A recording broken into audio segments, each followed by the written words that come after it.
Hello everyone, welcome to another video. In this video, I will show you how to get Botrix Bot for Kick.com. Now, as you know, this bot is being heavily used in Twitch, but you can also get it in the Kick.com. Now, before we get started, please subscribe down below for more videos just like this, very quick tutorials and straight to the point tutorials on our channel. So let's get started. So first of all, this is basically the Botrix bot, right? So what you want to do is you want to basically set up this bot. So what you can do is once you sign up for account on Botrix, what you want to do is go over to your profile, then connect of any of your streaming profile like Twitch, Trovo, YouTube, or Discord. So you can just connect any of those profiles to your Botrix account. Don't worry, in a second we will connect this to Twitch. Next, what you want to do is go over to Alerts tab.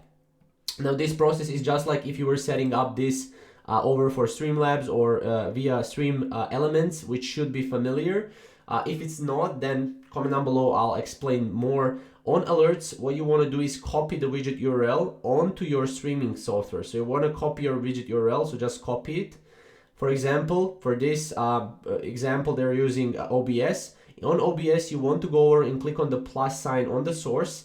Click where it says browser and paste the widget URL. So just paste the widget URL how you would paste chat URL, for example. And that's it pretty much. That's the basics of how you can set up stream notifications whenever you get a new follower, subscriber, tips, raids, or gifts, pretty much anything. So whenever someone clicks on the banner panel on Kick, it should look like this, as you can see right here. So that's pretty much how you'll be able to set up this Botrix bot. Again, if you have any questions or comments around this, definitely comment down below. And yeah, we'll see you in the next video. Subscribe down below, and thank you guys for watching.